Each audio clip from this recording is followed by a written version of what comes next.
Today on Sport Diplomat, we visit with Joe Favorito. Joe Fav. I first met Joe over 10 years ago at Columbia University, where I was a graduate student at the time. And since then, he's become a terrific mentor of mine. I've interned with him. We've done contracted projects together, business ventures. And throughout all that time, he's done nothing but teach me the inner workings of the game. And I'm so very grateful, and I respect him so much. So it was very special to have this conversation with him. If you don't know the particulars about Joe's resume, his CV, please look him up, because I could talk 30 minutes about him. The biggest moments in sports history he's been around, the best brands, the most iconic companies, sports teams, leagues, properties, if you can think of one, and sports media and entertainment, chances are Joe's worked for them or consulted for them in his over 35-year career. So here's the PR, strategic communications, and marketing GOAT, Joe Fav. Joe Favorito, welcome. Thank you for taking the time to be on Sport Diplomat with us. But you have a very rich history in the industry and sports business. I'll let you explain it, but 30 to 40 years, I don't need an overview of everything. In your OG years, you name it, everyone comes to you to solve their sports business issues. You're the problem solver. I mean, really, this is a business of relationships.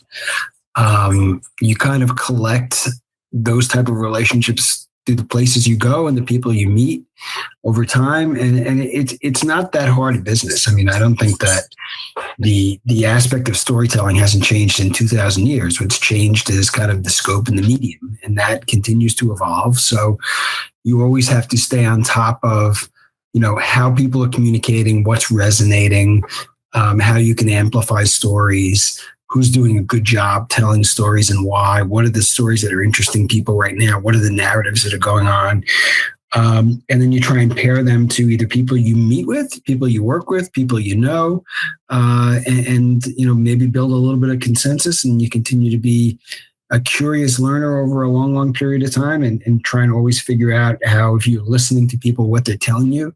And as a result, if you do it long enough and you have a knack and a kind of a little bit of an area of expertise or a niche that you can carve out, things kind of follow along and careers grow over time. I mean, that's the benefit of being around this for a very long time, is that there's a lot of people who I met when I was 17, 18, 19, 20 years old, who I still know very well now. And, but the other side of it is there's people I met, literally 3 days ago, who I learned something about that was kind of amazing. So it's a never ending circle. And, I think that's the beauty of, the media, the entertainment, the sports industry, is that, it's built on pride and emotion and return on investment. And if you can help figure out those things for people, you can make a career out of it.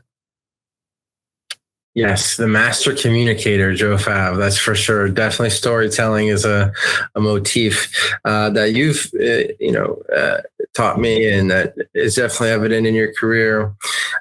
Talk to me about inspire versus aspire. Mm-hmm. You told me this one time when I was in your class, and obviously I learned so much, but that was one of the things that stuck with me the most. Inspiring versus aspiring to. Yeah, I mean, it's a fine line that I think people walk. The aspirational side of sports, or even entertainment in many areas, is not achievable for most people. I mean, that's why, when you have someone who's the best at something, I think what you hope for is you're able to inspire another person, another generation, another family, to do something that's beyond what they think is the norm. And those things don't have to be big. They can be, today I was able to walk, 5 miles. I was able to, balance my checkbook. I was able to, learn another piece of the digital space that I didn't know before. I was able to log into a subscription that I never had before. That's how we kind of evolve, of, doing one little thing at a time for somebody else. And that's the inspirational side, I think, when, in sports, always based on passion, and they talk about what are people passionate about? Well, you got to be passionate about it. You got to be able to make money off it too. So, the interesting thing about some sports or some businesses, and you take gaming as an example, maybe mixed martial arts is another one, is that there is an opportunity sometimes to be aspirational and inspirational at the same time. Because, if you are a fan of Major League Baseball, you're probably never going to be Pete Alonso, or you're never going to be Aaron Judge. But there is a theory that if you work hard enough and you have an area of expertise, whether it's in the gaming space, whether it's in the MMA space, because you are training and dealing with the same parameters that a professional gamer or a professional MMA artist is involved with, that you could eventually, aspire to be that person. I think it's certainly not an easy task. I think you probably have a better chance, from what I've been told, in doing that in those type of spaces or in games of chance than you would be with, professional sports. I mean, there are certain physical parameters that just keep people away from, being Michael Phelps. We all have, knees that go backwards and giant webbed hands. So, you can't inherit that. So, that's the difference. Is I think, you want to definitely, no matter what you do, you want to figure out how you can be inspirational to whoever's around you. And then, on the professional side, away from the athlete space, you can aspire to be the best at what you can be in whatever you're good at. And that's sometimes gets lost because we're always looking to follow, the biggest and the brightest, when in reality, we should be doing the best of what we have the skills for. And everybody's got a certain skill set. Sure. And a lot of times people just don't have the ability to kind of exploit that skill set as best as they possibly can because they're caught up in the day to day. The value of storytelling is one of my next bullets. And you commented a little bit about it, but you yourself, you write to this day. Mm-hmm. You send out newsletters. You have the biggest network in sports business as far as, colleagues and networking. Everyone I talk to knows you. Everyone I call in the business knows you. Mm-hmm. And it's not for nothing. So how has storytelling shaped what you do, and how has it become kind of a tenet in the industry? I mean, it's the basis of how business is done. I mean, I don't care what it is that you do. I was lucky enough to have spent a fairly good amount of time around David Stern in the 2.5 years prior to his passing. And David would go in and talk to businesses, whether they were mature businesses or, rising businesses, and really would lay out two things that they need to do. You need to be able to sell, and you need to be able to tell your story to the audience that you're trying to sell to. And, what that story is, and having a clear, concise vision of where you want to go and what it is that you want to do and who you want to meet with is really important, because we're in a time-challenged world. And if you're not able to enunciate and articulate what it is that you are doing or what you're trying to do, fairly quickly you lose people, because people's attention spans are very short right now. I remember when I was at Columbia with you, I was on Twitter, but I wasn't tweeting. And we were at one of the many industry functions we used to go to when I was in New York. And you were there, and you said from across the way, you go, "Tanner, start tweeting, log in."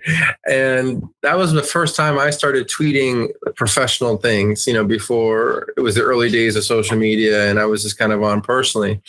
And since then, social media has taken over, not only our industry, but the world. And I think the ability to communicate with something small, like a tweet or a social media post, and also something long form, is important. So There's not really a question there, but I just kind of wanted to share that vignette. That is something that's impacted me, and I think a lot of people in the industry. I think I kind of want to wrap up with hunker down a little bit more about you, and you're being very modest, but a little bit about what you do. I don't know if you want to mention names, but some of the biggest and best in the industry you work with, and they come to you for advice and consultation. And I think the listeners would kind of like to hear a story or two. Yeah, I mean, I don't really think it matters kind of the size. I think that the thing is the interest. And ironically, some of the bigger businesses you get to work with, you do the least amount of work with, because they're constrained by various areas, whether it's a publicly facing company that's publicly traded, or they have a board, or, they're a mature business and their audience only wants to hear a certain amount of stories in a certain way. And they're risk averse. So, the best opportunities are when people come in and say, this is the way we do it. What can we do to enhance, or what can we do that's different? And that's the fun side. That's usually the opportunistic side. But it's also a risky side. And especially now when you're in a challenged economy and, you're worried about everything that is going to be, you're going to put out there, whether it's in some kind of public forum. Could be anything from Discord to Twitter, to Instagram, to, a blog post, or, a video share. Do I think that they have to be on message and they have to be precise and consistent? Yes. Can you do things that are just fun? Probably. That's not a bad idea. I mean, that's what this business is based on. But you have to think through all those things. And sometimes it's just, a lot of people look at it, or companies look at it and say the juice isn't worth the squeeze. And the other side of it is sincerity. You have people out there who boast about being the biggest at this, the boldest at this, the most innovative at this, the first at this. And if it's not true, you'll get outed really quickly. So you have to, be a good listener. I think that's really important. You have to listen to what people are saying. You have to have the ability to kind of, decide whether a tree is on fire or is it the whole forest. And a lot of times you're not able to do that when you're on the inside. So the best businesses now, I think, across the board in any industry have really a strategic listener, a storyteller, someone who can help take them to a different level or look at things in a little bit bigger picture while they're dealing with the day-to-day at the table when decisions are made. And I think that's really, really important. And you look at the best companies that are out there right now, that's how they build. They build from storytelling and go out. And it doesn't matter whether they're a pharmaceutical company, an insurance company, a media company, sure, a team, a league. It doesn't really matter. Schools are the worst, but a school, that's the way you kind of build your platform, because you're trying to deal with people, and people want to hear stories. They love peaks and valleys. They love heroes and villains. Yes. They love overcoming adversity. That's what the day-to-day human, the kind of the human epic is to figure out, how you can have people emotionally and physically, sometimes physically, but emotionally tied to whatever the product is that you're trying to sell, whether that is, the Florida Marlins, or, pick any pharmaceutical company that's out there, or, an insurance product, but, building that narrative and connecting to those people and listening to the people that are out there, both the people at your table and the people who are your consumers, is extremely important. And sometimes it gets lost because people think they're the smartest person in the room. You should absolutely never think you're the smartest person in the room. We always have to be really curious learners. And that's the beauty and the challenge of what opportunities exist. They haven't changed. They're probably just a little bit more expansive right now. When we started Sport Diplomat recently, obviously this is one of our first episodes. I was going to say, yeah. When we started it, I don't know when it's going to air. I don't know when it's going to air, but this is definitely the first episode that we're recording, and that's what I was getting at. Is that we wanted Sport Diplomat to kind of convey traversing an industry with dignity and respect, when sometimes that doesn't happen in sports, and where sports can take you, and so much interesting opportunities when one door, like you mentioned, opened with colleagues or friends when you were younger, at 20, 21, 30 years later, you're still friends with them and they're teaching you different things, whether it's that or anything else. You don't know where you can go with sports. It happens to me in my career all the time too, where one thing can lead to the next. And kind of that was the idea of Sport Diplomat, kind of stories and kind of little vignettes and discussions from unexpected places in a career that everyone wants to be in. And I couldn't think of anyone more kind of fitting to that theme than you. So thank you for joining us and for sharing a little bit about you. I know it was short, but that's what we're trying to do. We're trying to keep short little kind of audio pods for people to listen to, whether on the go or whatever. So if there's anything else kind of you want to share or promote or plug, now's the time. But like I said, you're definitely a Sport Diplomat to me. Yeah, I mean, I don't know how diplomatic I am. I think I'm. Oh, that word's a little loose, Yeah, more pragmatic than diplomatic. Yeah. But I think that, yeah, I mean, I think this is it's a business based on relationships, and the only thing you can take with you wherever you go is the personal capital that you bring from place to place. And sometimes people lose that over time, and they forget that they think that they're, part of something bigger, which they are. But you leave a job, and what do they say now? Most people under 30 can have upwards of 10 or 12 jobs, in the course of their careers, maybe even more.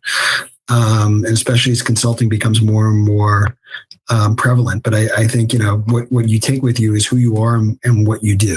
And being able to explain that in a narrative is really, really important, no matter where you are, what you're doing. Thank you, Joe. You're a good friend. Thank you so much. See you, Tanner. Bye.